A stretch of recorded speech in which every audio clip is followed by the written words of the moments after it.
ان کے اوپر جو مقدمات ہیں. بلوچ صاحب ایک مثال رکھنا چاہتا ہوں, ایک مثال آپ کے سامنے رکھنا چاہتا ہوں کہ اگر لیٹ سے جس طرح گزشتہ رات ہم نے دیکھا کہ علیمہ خان صاحبہ دھرنا دے رہی تھیں, واٹر کینن کا استعمال کیا, دھرنا ختم کروایا گیا. اگر علیمہ خان صاحبہ کے ساتھ عمران خان کے بیٹے بھی وہاں موجود ہوں تو کیا اس وقت بھی اسی طرح واٹر کینن کا استعمال کیا جائے گا؟ کیونکہ وہ تو برطانوی شہری ہیں سر, پریشر تھوڑا دوسرے قسم کا بھی آئے گا. دیکھیں مجھے یہ بتائیں کہ یہ جب کہتے تھے کہ جناب ابھی تو ٹرمپ صاحب صدر بھی نہیں بنے تھے, تو یہ کہتے تھے بس ٹرمپ کو صدر بننے دو, جس طرح سے انہوں نے آ کے سب سے پہلے عمران خان کی رہائی کی بات کرنی ہے. تو پھر آپ نے دیکھ لیا کہ وہی ٹرمپ ہے جس نے آپ کے ملک کے وزیر اعظم کی تعریف کی, جس نے آپ کے ملک کے سپہ سالار کی, فیلڈ مارشل آصف منیر کی تعریف کی. اسی ٹرمپ نے یہ بھی کہا تھا کہ میں پاکستان سے تیل نکال کے انڈیا کو بیچوں گا, اور اب رشیا نکالنے آ رہا ہے سر. تو وہ دیکھیں وہ ظاہر ہے وقت آنے پر تیل بھی جو ہے وہ انشاءاللہ پاکستان سے نکلے, اللہ کرے کہ ہم مختلف مالک کو دے سکیں, وہ وقت بھی آئے. ہم اس کے لیے ہماری حکومت کوشش بھی کر رہی ہے اور ہم دعا گو بھی ہیں. لیکن میں سمجھتا ہوں کہ اس سے کوئی فرق نہیں پڑتا. مجھے یہ بتائیں کس قانون اور آئین میں لکھا ہے کہ آپ جیل جانے والی سڑکوں کو بلاک کر دیں اور دھرنوں کو بند کر دیں؟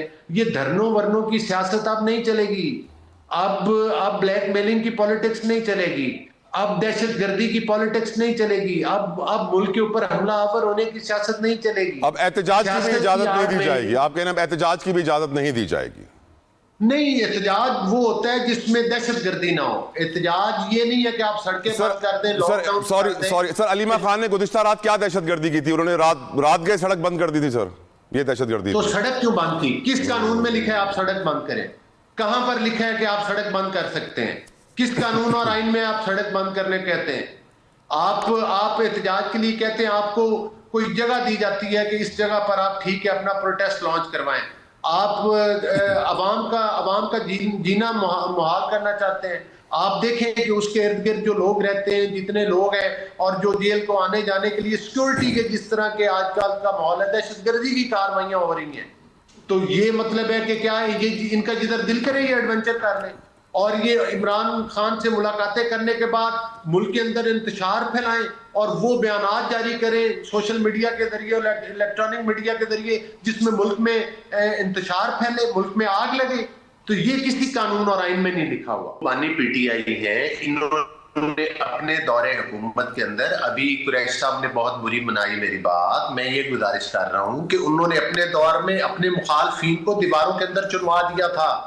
ان کو نواز شریف کا جیل میں جانا بھول گیا ہے, ان کو شہباز شریف کا جیل میں جانا بھول گیا ہے, ان کو نواز شریف کے سامنے اس کی بیٹی کو گرفتار کروانا بھول گیا ہے جو ہے نا قریش صاحب کو.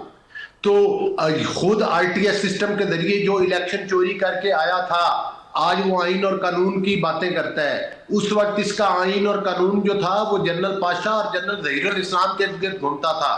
اور ابھی تو آپ نے دیکھا ہے کہ جس طرح سے وہ فیض صاحب کو سزائیں ہوئی ہیں, وہ تانے بانے بانی پی ٹی آئی سے ملتے ہوئے نظر آ رہے ہیں. جو 9 مئی کے واقعات ہوئے اور جو کچھ سارا کچھ ہوا, وہ کچا چٹھا بھی ابھی سامنے آئے گا.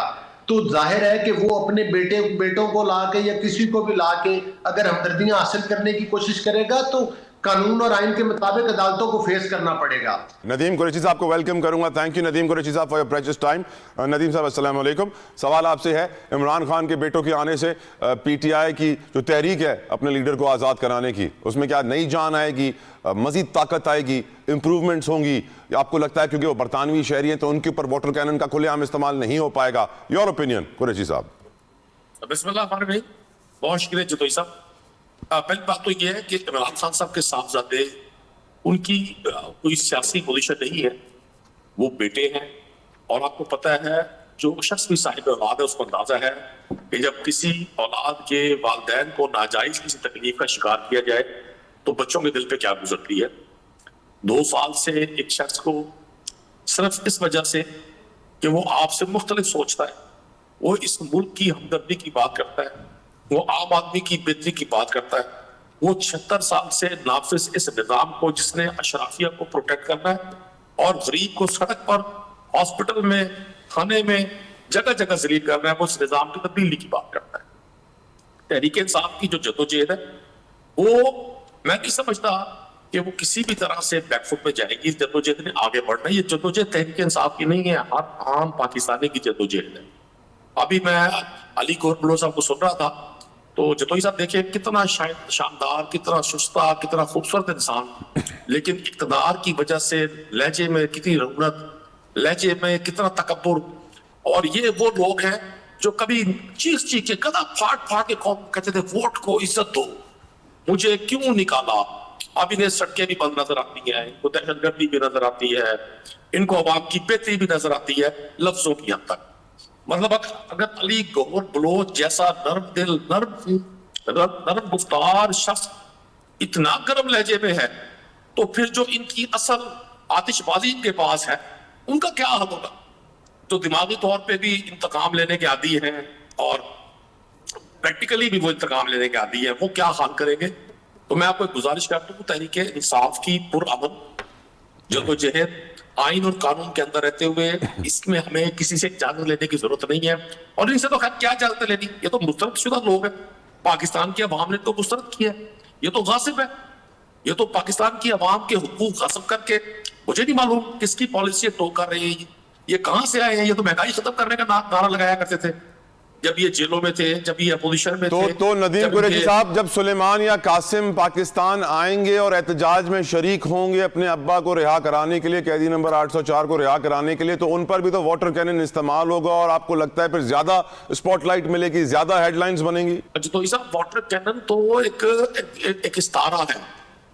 جو اصل سوچ ہے، جو اصل فکر ہے، وہ تو یہ ہے کہ ان سے مخالف سوچ والے کو صفحہ ہستی سے مٹا دیا جائے. سلمان اور قاسم ظاہر ان کے والد کا ملک ہے، ان کے والد اس ملک کے وزیر اعظم رہے ہیں، کروڑوں لوگ ان کے والد کے نظریے کے فالوور ہیں، ان کے ساتھی ہیں، ان کے دوست ہیں، ان کے شہرخواہ ہیں. ان کے آنے سے یقیناً ماحول میں ایک تیزی مزید آئے گی اور لوگ پہلے بھی اس بات کی توقع رکھے ہوئے ہیں کہ تحریک انصاف کی جو جدوجہد ہے اس نے آگے بڑھنا ہے. یہ اب خوف کا جو جنہوں نے اس خوف سے جو 3-4 سال اپنی حکومت کو طاقت اور توانائی دے لی ہے موجودہ سرکار نے، اور یہ الٹیمیٹلی اپنے ہی بوجھ تلے دبیں گے. یہ جتنی بھی واٹر کینن کا استعمال کریں، جتنا بھی لاٹھی کا استعمال کریں، FIR کا استعمال کریں، لوگوں کو پابند سلاسل کرنے کا اختیار استعمال کریں، الٹیمیٹلی یہ تمام ہتھیار، یہ نظام قدرت ہے. میں نہیں کہہ رہا، یہ مقافات عمل ایک بہت بڑی حقیقت ہے. یہ میں نہیں کہتا کہ یہ ہم کریں گے، یہ وقت بتائے گا. بالکل، ٹائم ول ٹیل کیا ہونا ہے یہ قوم دیکھے گی. ندیم قریشی صاحب، آپ سے ایک سوال پوچھنا چاہتا ہوں. آج یہ بھی خبر شائع ہوئی ہے کہ محمود مولوی صاحب، فواد چودھری، عمران اسماعیل دوبارہ ایکٹیو ہو گئے ہیں. یہ پہلے بھی ایکٹیو ہوئے تھے تاکہ مذاکرات کی ٹیبل کو دوبارہ گرم کیا جا سکے، PTI کے لیے کوئی رستہ نکالا جا سکے. اب بھی دوبارہ خبر لگی ہے، کوئی رستہ نکلنے کی امید ہے آپ کو ان تینوں کے ذریعے؟ ندیم قریشی صاحب. اچھا، پہلے میں علی گوہر بلوچ صاحب کو ایک درخواست کروں گا. سر، انہوں نے بھی ایک لفظ استعمال کیا کہ عمران خان صاحب نے اپنے دور میں بڑی سزائیں دی لوگوں کو، بڑا جیلوں میں ڈالا. یہ کوئی ایک کیس تو ثابت کر دیں